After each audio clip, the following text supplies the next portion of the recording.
Hey everyone, it's Zach Wright from iMEO Company, Improving Management, Employees, and Organizations.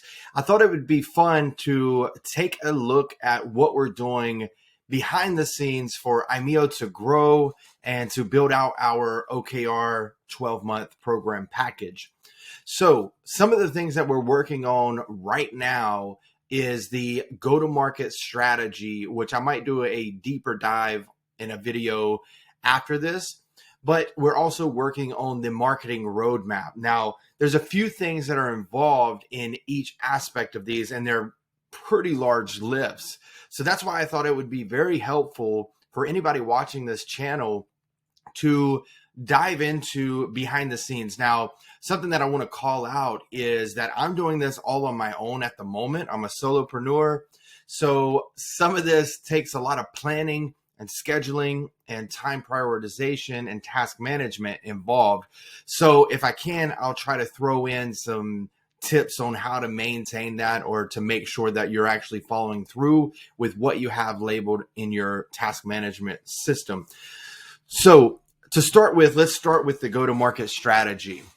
What we're really identifying here is the key things that you need to make your launch successful, repeatable, scalable, and then ultimately become the full functionality piece of how you constantly bring in leads, how you constantly close leads, how you constantly market.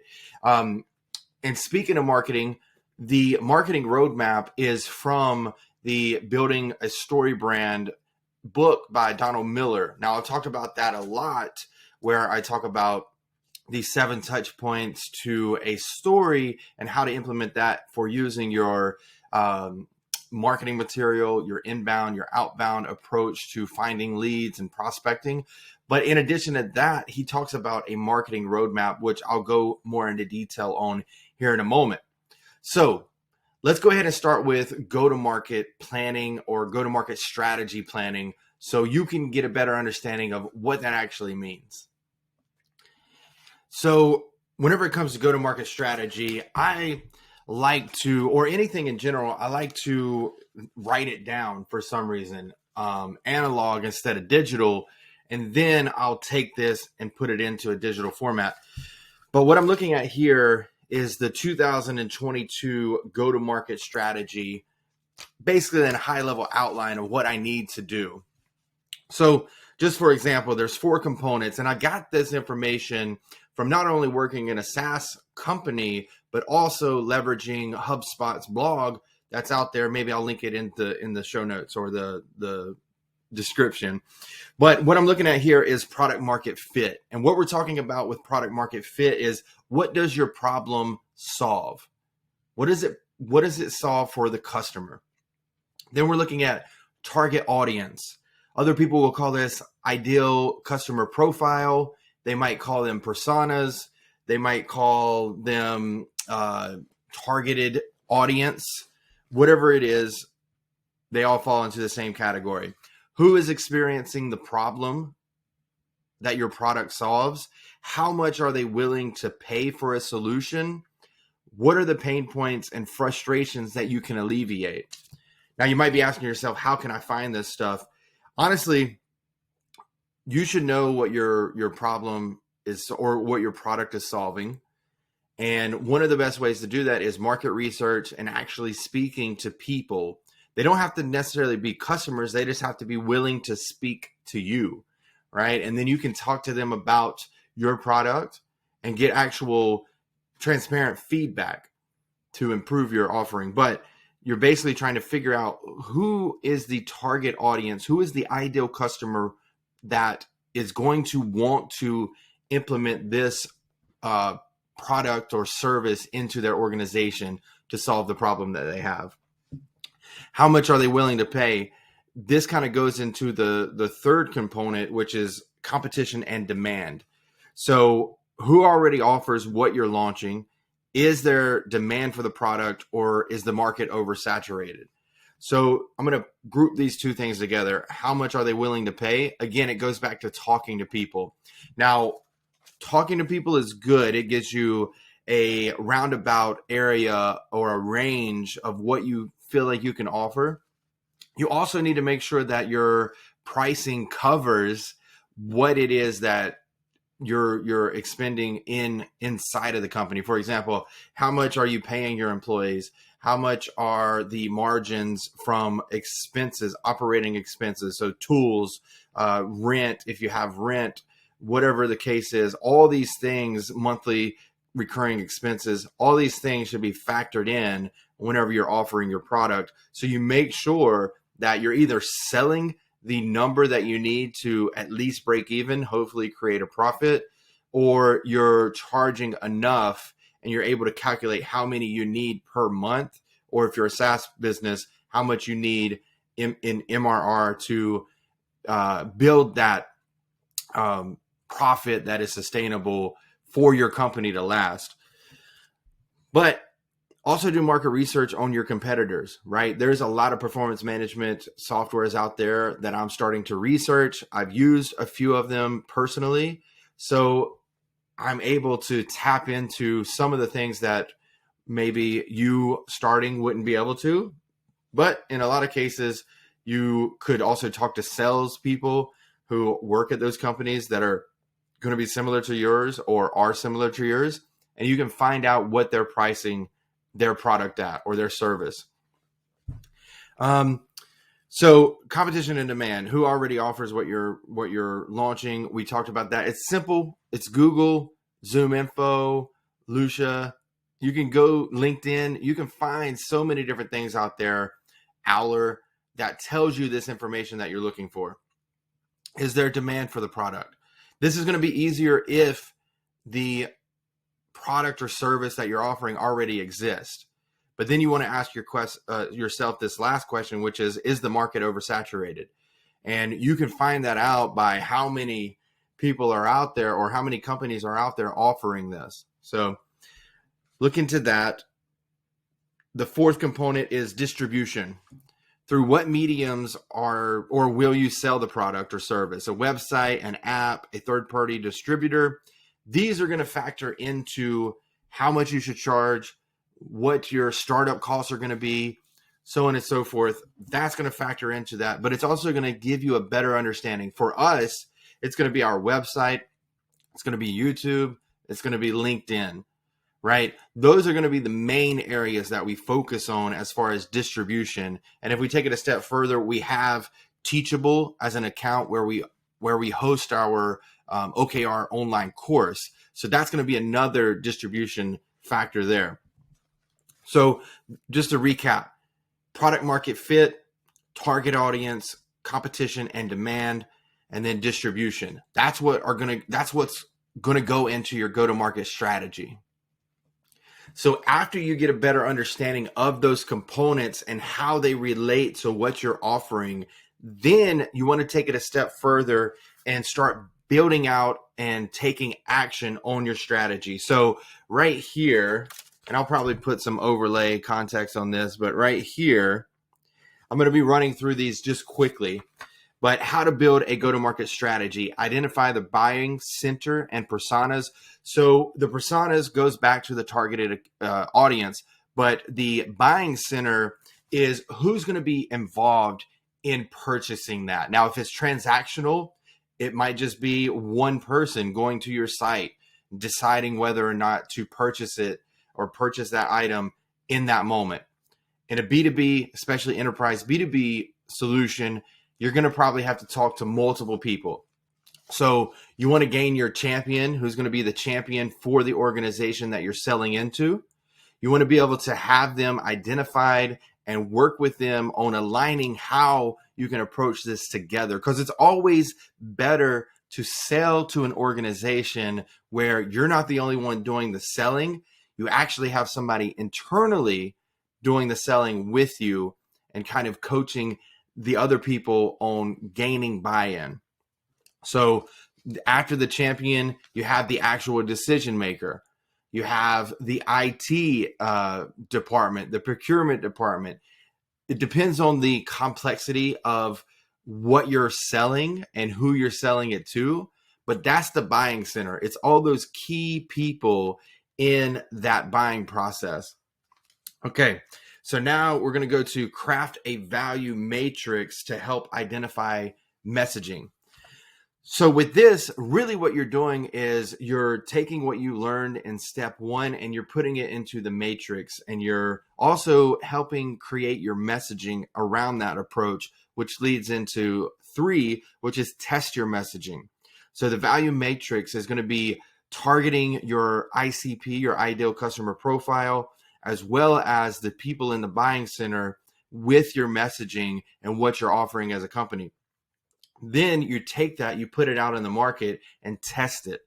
Is the messaging that we have connecting and resonating in the prospect's mind, in their own words? Are we solving their problem, or are we delivering a message that clearly delivers how we solve their problem?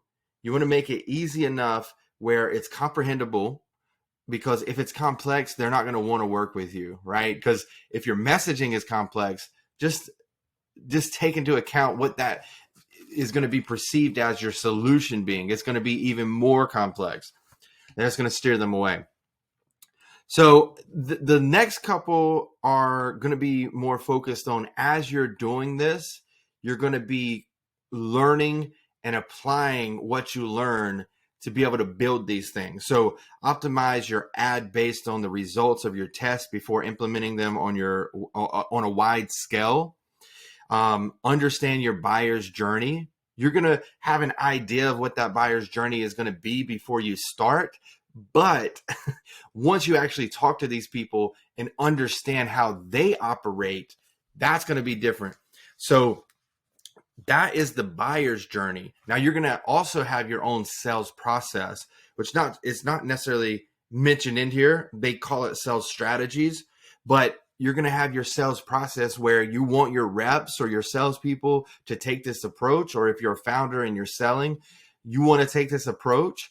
It's going to be streamlinable. It's going to be repeatable, but it's also going to be flexible. And within that, you're also going to be able to create the connection between the sales process and the buyer's journey. So each step is aligned.